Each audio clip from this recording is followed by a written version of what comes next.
ಹಾಸನ ಜಿಲ್ಲೆಯ ಇತಿಹಾಸ ಪ್ರಸಿದ್ಧ ಹಾಗೂ ಸಹಸ್ರಾರು ಭಕ್ತರ ಆರಾಧ್ಯ ದೈವ ಆಗಿರ್ತಕ್ಕಂಥ ಪುರದಮ್ಮ ದೇವಸ್ಥಾನದ ಆಡಳಿತ ಮಂಡಳಿಯ ವಿರುದ್ಧ ಭಕ್ತರು ಹಾಗೂ ಸ್ಥಳೀಯರು ಸಾರ್ವಜನಿಕರು ತೀವ್ರ ಅಸಮಾಧಾನವನ್ನು ವ್ಯಕ್ತಪಡಿಸಿರ್ತಕ್ಕಂಥದ್ದು. ದೇವಸ್ಥಾನದಲ್ಲಿ ಸಾರ್ವಜನಿಕ ಹಣ ಪೋಲಾಗ್ತಾ ಇದೆ, ಆಡಳಿತ ವ್ಯವಸ್ಥೆ ಸಂಪೂರ್ಣವಾಗಿ ಹದಗೆಟ್ಟಿದೆ ಅಂತ ಭಕ್ತರು ಈಗ ತೀವ್ರ ಅಸಮಾಧಾನವನ್ನು ವ್ಯಕ್ತಪಡಿಸ್ತಾ ಇದ್ದಾರೆ. ಕಳೆದ 2 ವರ್ಷಗಳಿಂದ ದೇವಸ್ಥಾನದ ಬಲಿಪೀಠ, ಅಡಿಗೆ ಮನೆಗಳಿಗಾಗಿರಬಹುದು ಸಂಬಂಧ ಯಾವುದೇ ಆದಂತಹ ಕಾನೂನುಬದ್ಧ ಟೆಂಡರ್ ಪ್ರಕ್ರಿಯೆ ಆಗಿರ್ಲಿಲ್ವಂತೆ. ಆದ್ರೂ ಕೂಡ ಕಾನೂನು ಬಾಹಿರವಾಗಿ ನಿಯಮವನ್ನ ಮೀರಿ ಯಾರು ಹಣವನ್ನ ಕಲೆಕ್ಟ್ ಮಾಡ್ತಾ ಇದ್ದಾರೆ, ಹಣ ಯಾರಿಗೆ ಹೋಗ್ತಾ ಇದೆ, ಆ ಹಣ ಏನಾಗ್ತಾ ಇದೆ ಅಂತಕ್ಕಂಥ ಲೆಕ್ಕಾಚಾರವೇ ಇಲ್ಲದ ಪರಿಸ್ಥಿತಿ ನಿರ್ಮಾಣ ಆಗಿದೆ ಅಂತಕ್ಕಂಥದ್ದು ಭಕ್ತರ ಗಂಭೀರ ಆರೋಪ. ಅಂಡ್ ಈ ಟೆಂಡರ್ ಪ್ರಕ್ರಿಯೆ ವಿಳಂಬ ಆಗಿರೋದನ್ನೇ ಬಂಡವಾಳ ಮಾಡ್ಕೊಂಡಿರ್ತಕ್ಕಂಥ ಈ ಪಟ್ಟಭದ್ರ ಹಿತಾಸಕ್ತಿಗಳು ದೇವಸ್ಥಾನದಲ್ಲಿ ಬಲಿಪೀಠದಲ್ಲಿ ಬಲಿ ಕೊಡ್ತಕ್ಕಂಥ ಸಂದರ್ಭದಲ್ಲಾಗಿರಬಹುದು ಅಥವಾ ಚೌಟ್ರಿಗಳನ್ನ ಬಾಡಿಗೆ ಕೊಡ್ತಕ್ಕಂಥ ಸಂದರ್ಭದಲ್ಲಾಗಿರಬಹುದು ಹಣ ವಸೂಲಿ ಮಾಡ್ತಾ ಇದ್ದಾರೆ, ಸುಲಿಗೆಗಿಳಿದಿದ್ದಾರೆ. ಹಣ ಯಾರಿಗೆ ಹೋಗ್ತಾ ಇದೆ ಅಂತಕ್ಕಂಥ ಪ್ರಶ್ನೆ. ಮತ್ತೊಂದು, ದೇವಸ್ಥಾನದ ಸುತ್ತಮುತ್ತ ಕನಿಷ್ಠ ಮೂಲಭೂತ ಸೌಕರ್ಯಗಳೇ ಇಲ್ಲ ಅಂತಕ್ಕಂಥ ಗಂಭೀರ ಆರೋಪ. ಅದಕ್ಕೆ ಸಾಕ್ಷೀಕರಿಸುವಂತೆ ಅಲ್ಲೊಂದು ಬಸ್ ಸ್ಟ್ಯಾಂಡ್ ನಿರ್ಮಾಣ ಮಾಡಿದ್ದಾರೆ, ಅಲ್ಲಿಗೆ ಬಸ್ಗಳೇ ಹೋಗಕ್ಕಾಗದೇ ಇರ್ತಕ್ಕಂಥ ಸ್ಥಿತಿ ನಿರ್ಮಾಣ ಆಗಿದೆ.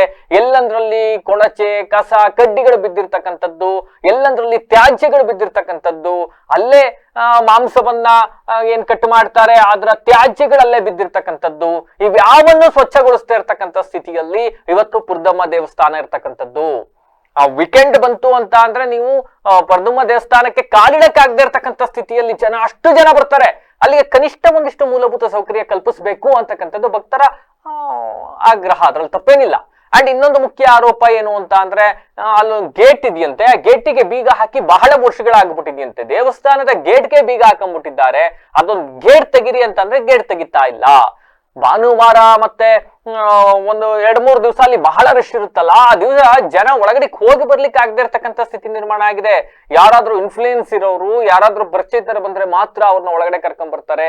VVIP ಸಂಸ್ಕೃತಿ ನಡೀತಾ ಇದೆ, ಸ್ವಚ್ಛತೆ ಇಲ್ಲ, ಈ ತರ ಸಾಕಷ್ಟು ಆರೋಪಗಳನ್ನ ಮಾಡಿದ್ದಾರೆ. ಮುಂದುವರೆದು ಒಬ್ರು ಮಾತನಾಡ್ತಾ ಇದ್ರು, ಅಲ್ಲಿ ಹೇಳ್ತಾ ಇದ್ರು ಭಕ್ತರು, ನಾನು ಸ್ಥಳೀಯನಿದ್ದೀನಿ, ಹಿಂದೆ ಪ್ರೀತಮ್ ಗೌಡ್ರು ಶಾಸಕರಾಗಿದ್ದಾಗ ಬಹಳ ಅಚ್ಚುಕಟ್ಟಾಗಿ ನಡೀತಾ ಇತ್ತು.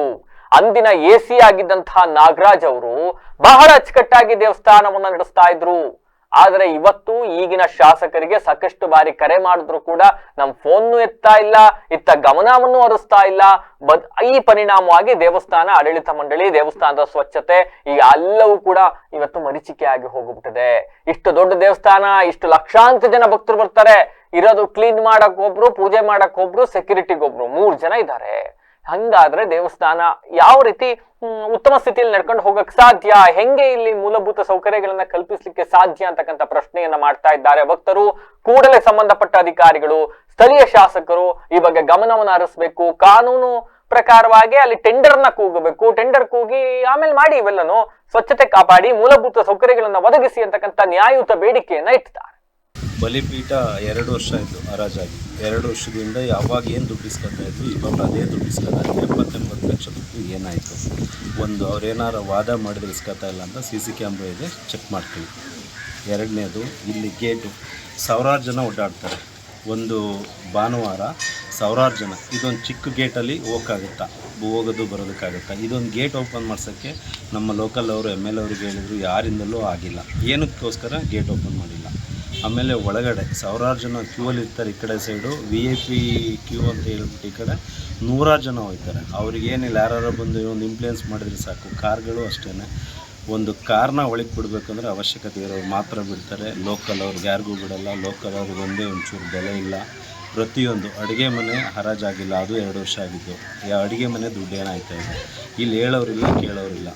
ಇಲ್ಲಿ ಇಷ್ಟು ಲಕ್ಷಾಂತರ ಜನ, ತಿಂಗಳಿಗೆ ಬರೋ ಲಕ್ಷಾಂತರ ಜನಕ್ಕೆ 3 ಜನ ಇರೋ ದೇವಸ್ಥಾನ, 2 ಸೆಕ್ಯೂರಿಟಿ, 1 ಪೂಜಾರು. ಮತ್ತು ಅವರಿಗೂ ಅಷ್ಟೇ VIP ಟ್ರೀಟ್ಮೆಂಟಲ್ಲಿ ಒಳಗಡೆ ಯಾರು ಇನ್ಫ್ಲೂಯೆನ್ಸ್ ಇರುತ್ತೆ ದೊಡ್ಡ ಮಟ್ಟದಲ್ಲಿ ಅವ್ರಿಗೆ ಮಾತ್ರ ಗರ್ಭಗುಡಿಗೂ ಬಿಡ್ತಾರೆ. ಅವ್ರು ಹೇಳ್ದಂಗೆಲ್ಲ ಕೆಲಸ ಮಾಡ್ತಿರ್ತಾರೆ. ಹಾಗಾಗಿ ಶೌಚಾಲಯ ಅಂತೂ ಒಳಗಡೆಗೆ ಯಾರು ಓಕೆ ಆಗೋದಿಲ್ಲ. ಅವ್ಯವಸ್ಥೆ ಅಂದರೆ ಹೇಳ್ಬಾರ್ದು. ಈಗ ಬಸ್ಗಳು ಭಾನುವಾರ ಸಿಗಲಿಗೆ ಲೋಕಲ್ಲಿ ಇಲ್ಲಿ ಬಸ್ ಸ್ಟ್ಯಾಂಡಿಗೆ ಬರೋಕ್ಕೆ ಆಗ್ತಾಯಿಲ್ಲ. ಪೀಕ್ನಳ್ಳಿಯಲ್ಲಿ ಸ್ಟಾಪ್ ಮಾಡ್ತಾರೆ. ಯಾಕೆಂದರೆ ಇಲ್ಲಿ ಗೇಟ್ ಓಪನ್ ಮಾಡಲ್ಲ, ಟ್ರಾಫಿಕ್ ಜಾಮ್ ಆಗುತ್ತೆ, ಮತ್ತು ಒಳಗಡೆ ಬಿಡೋಲ್ಲ. MLA ಅವ್ರಿಗೆ ಹೇಳಿ ಸಾಕಾಯಿತು. ಅವ್ರು MLA ಅವ್ರು ಏನೂ ಮಾಡಿಲ್ಲ. ಇಲ್ಲಿ ಎಲ್ಲಿವರೆಗೂ ಚೆನ್ನಾಗಿ ನಡೀತೈತೆ ಅಂದರೆ AC ನಾಗರಾಜ್ ಸಾರು ಪ್ರೀತಮ್ ಗೌಡ್ರು ಮಾಜಿ MLA ಅವ್ರು ಎಲ್ಲಿವರೆಗೂ ಇದ್ದರು ಅಲ್ಲಿವರೆಗೂ ಇಲ್ಲಿ ಹೇಳ್ದಂಗೆ ಅಧಿಕಾರಿಗಳು ಕೇಳ್ತಾಯಿದ್ರು. ಇವಾಗ ಯಾರೂ ಕೇಳ್ತಾ ಇಲ್ಲ. ಪ್ರೀತಮ್ ಗೌಡ್ರು ಮನೆಗೆ ನಾವೇನು ಹೋಗ್ಬೇಕಾಗಿಲ್ಲ, ಫೋನ್ ಮಾಡೋಣ ಇಂಥ ಸಮಸ್ಯೆ ಆಗಿದೆ ಅಂದರೆ ಇಮ್ಮಿಡಿಯೇಟ್ ಅರ್ಧ ಗಂಟೆಲಿ ಕ್ಲಿಯರ್ ಮಾಡಿಸೋರು. ಇವಾಗಂತೂ ಹೇಳೋರಿಲ್ಲ ಕೇಳೋರಿಲ್ಲ. ದಯವಿಟ್ಟು ಕೈ ಮುಗಿದು ಕೇಳ್ಕೊತೀವಿ MLA ಅವರಿಗೆ, ಅಧಿಕಾರಿಗಳಿಗೆಲ್ಲ, ದಯವಿಟ್ಟು ಮಾಧ್ಯಮದವರಿಗೆ ಒಂದು ನಾವು ನಿಮ್ಮ ಕಳಕಳಿ. ಸರ್, ನಾವು ಹಾಸನ ಪಕ್ಕ ಆರೋಳಿ ಅಂತ ಹಾಸನ ಆ ಊರಿಂದ ಬಂದಿದ್ದೀವಿ ಈಗ ಪೂಜೆಗೆ ಅಂತ. ಡೈಲಿ ಬೇರೆ ವ್ಯವಸ್ಥೆ ಇರುತ್ತೆ. ಇವತ್ತು ಅಟ್ಲೀಸ್ಟು ಮಂಡ್ಯ ದಿನನಾದ್ರು ಕ್ಲೀನಿಂಗ್ ಇರಬೇಕಿತ್ತು. ಕ್ಲೀನ್ ಇಲ್ಲ, ವ್ಯವಸ್ಥೆ ಸರಿ ಇಲ್ಲ, ಎಲ್ಲ ಹತ್ರ ಗಲೀಜಿದೆ ಸರ್.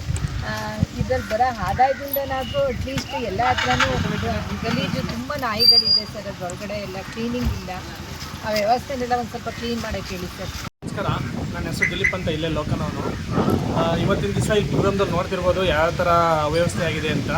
ಒಂದು ಸರಿಯಾದ ರೀತಿ ಕ್ಲೀನ್ನೆಸ್ ಇಲ್ಲ ಇಲ್ಲಿ, ಮತ್ತು ಮೇಂಟೆನೆನ್ಸ್ ಏನೂ ಮಾಡ್ತಿಲ್ಲ. ಬಂದಂಥ ಭಕ್ತಾದಿಗಳಿಗೆ ತುಂಬಾ ತೊಂದರೆ ಆಗ್ತಿದೆ. ಈ ಯಾವ ದೇವಸ್ಥಾನದಲ್ಲಿ ಗೇಟ್ಗಳು ಕ್ಲೋಸ್ ಮಾಡಿರ್ತಾರೆ ನೋಡಿ, ಎಷ್ಟು ದಿನ ಆಯಿತು ಈ ಗೇಟು ಕ್ಲೋಸ್ ಆಗಿದೆ. ಇಲ್ಲಿ ಯಾರು ಓಪನ್ ಮಾಡ್ಸೋಕ್ಕಂತೂ ಆಗ್ತಿಲ್ಲ. ಫಸ್ಟ್ ಆಫ್ ಆಲ್ ಹೇಳ್ಬೇಕಂದ್ರೆ ಇಲ್ಲಿ ಕ್ಲೀನ್ನೆಸ್ ಇಲ್ಲ. ನಾವು ಕೇಳೋದು ಒಂದು, ಇಲ್ಲಿ ಪುರದಮ್ಮಗೆ ಒಂದು ತಿಂಗಳಿಗೆ 5 ರಿಂದ 10 ಲಕ್ಷ ಉಂಡಿ ದುಡ್ಡು ಬರುತ್ತೆ. ಆ ದುಡ್ಡನ್ನ ತಗೊಂಡೋಗಿ ಏನು ಮಾಡ್ತಿದ್ದಾರೆ ಇಲ್ಲಿ ಅವರು ಅಧಿಕಾರಿಗಳು, ಏನು ಮಾಡ್ತಿದ್ದಾರೆ? ದಯವಿಟ್ಟು ಇದ್ರ ಬಗ್ಗೆ ಒಂದು ಸ್ವಲ್ಪ ಗಮನ ಹರಿಸ್ಬೇಕು. ಈ ಕ್ಲೀನ್ನೆಸ್ ನೋಡೋದಾದರೆ ನೀವು ನೋಡ್ಬೋದು, ಅಲ್ಲೇದೊಂದು ಸ್ವಲ್ಪನೂ ಸರಿ ಇಲ್ಲ. ಏನೇನು ಇಲ್ಲಿ ಮತ್ತೆ ಬಸ್ಗಳು ಬರಬೇಕಾದ್ರೆ ಬಸ್ ಇಲ್ಲಿ ಬರ್ತಾನೆ ಇಲ್ಲ. ಆ ಬಸ್ ಸ್ಟ್ಯಾಂಡ್ ಮಾಡಿದ್ದಾರೆ, ಯಾವುದೋ ಒಂದು ದೊಡ್ಡ ಥರ ಮಾಡಿದ್ದಾರೆ, ನೋಡ್ಬೋದು ನೀವು. ದಯವಿಟ್ಟು ಇಲ್ಲಿಗೆ ಬರೋವಂಥ ಭಕ್ತಾದಿಗಳಿಗೆ ಅನುಕೂಲ ಆಗೋ ರೀತಿಯಲ್ಲಿ ಒಂದು ವ್ಯವಸ್ಥೆ ಮಾಡ್ಕೊಂತ ಕೇಳ್ಕೊತೀವಿ. ಥ್ಯಾಂಕ್ಸ್.